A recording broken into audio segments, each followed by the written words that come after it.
the way things might have been. Big wheel keep on turning. All right. We're back here at Song of the Day, coming to you from the Rock Cave. I'm your host, Mark Pierce. It's Thursday.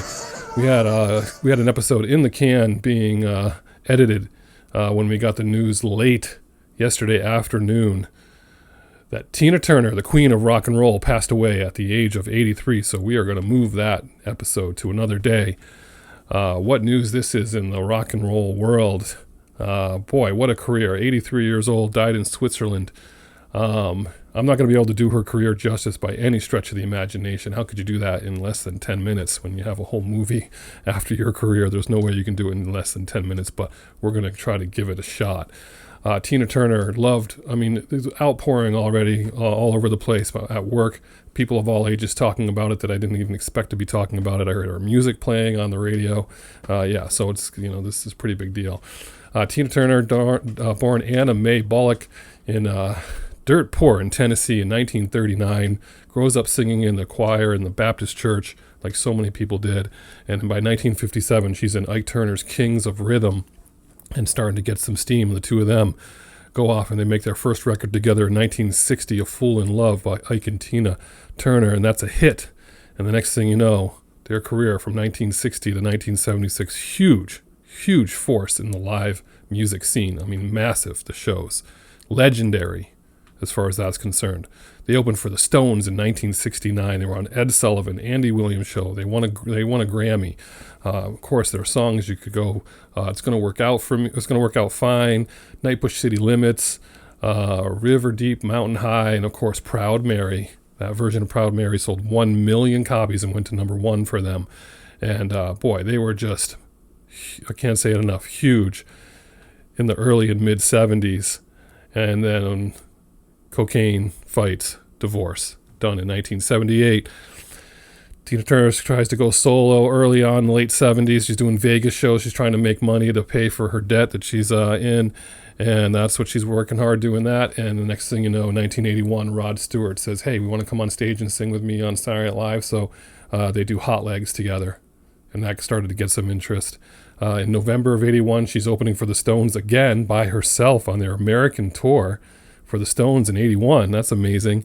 But then by 1983, she's back to playing clubs, casinos, ballrooms, kind of like a retro act, kind of people not really sure what to do with her at that point. She's in her early 40s at that point. What are they going to do with a pop star in their early 40s like that? But for some reason,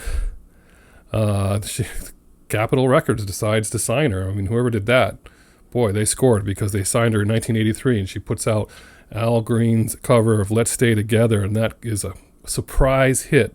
Goes to number 6 in the UK, number 26 in the United States, and it goes to number 1 in the dance charts in America.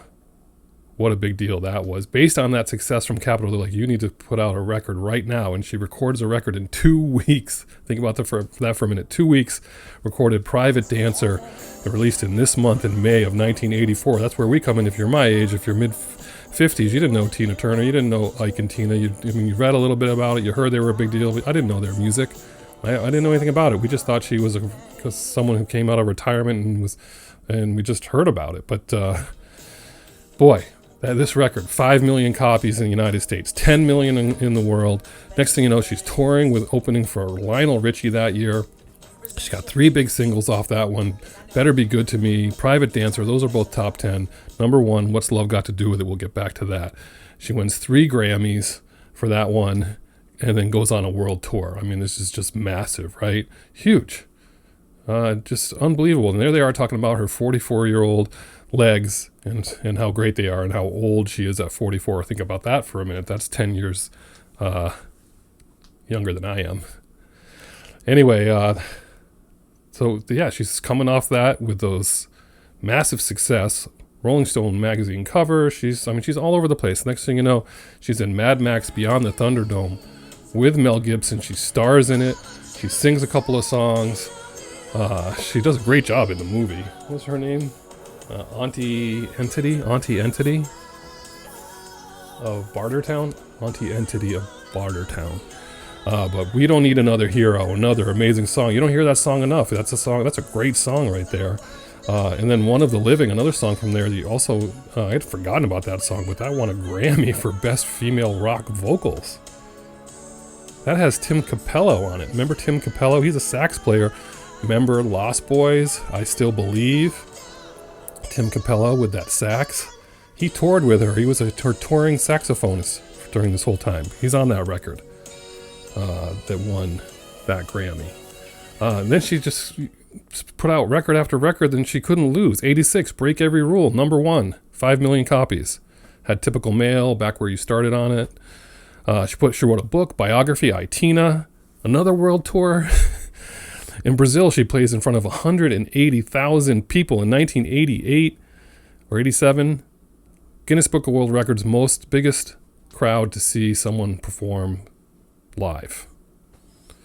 Her live in Europe movie recording won a Grammy in 1988. They just handed her Grammys in the 80s.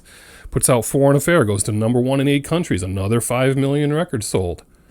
1990, another world tour. 4 million people, a European tour. 4 million people saw her in Europe in 1990. A Greatest Hits in 1990. 7 million copies out the door. She's printing money, and she's just collecting Grammys. 1995, GoldenEye, James Bond, written by Bono and The Edge. Another good one. Then she announces her retirement. Puts out a Greatest Hits in 2004. Sells 1 million copies of that in the United States in 2004. In the UK, she's the first artist to have a top 40 hit in 7 consecutive decades. 7 consecutive decades. Think about that for a minute. Unbelievable. I didn't even mention the song I Can't Stand the Rain off of Private Dancer, which I didn't hear that song until I saw the Commitments in their version and then went back and love, I Can't Stand the Rain. So what are we doing for Song of the Day? We're at 7 minutes. Of course, we're doing What's Love Got to Do With It. It's her biggest song. It's her only number 1 single. She sold 2 million copies of this record. The video was all over the place. She's walking in that miniskirt down the streets of New York City. And it was the second biggest single of 1984. 3 Grammys for that one. Record of the Year, Song of the Year, Best Female Pop Vocal. That song was offered to Cliff Richard first. Remember the song Devil Woman? Then to Phyllis Hyman. The label said no. Then given to Donna Summer, who sat on it for 2 years and just didn't do anything with it. Goes to Tina Turner, and she just turns her career on. Was there a bigger career turnaround in the history of rock and roll? Who has had the biggest comeback in rock and roll in history? It's got to be Tina Turner for sustaining not just one record, but all of those number 1s, all those Grammys, all those records sold. It would be like if Elvis came back in the 80s with a pop catalog that was just number 1 for a decade. Right? That's what we're talking about here. No one like Tina Turner, the queen of rock and roll. Dead at age 83. What a career and what a life, and so much music to listen to, but your deep cut, it's not so much a deep cut, but I Can't Stand the Rain, I'm listening to that, but I'm also listening to What's Love Got to Do With It.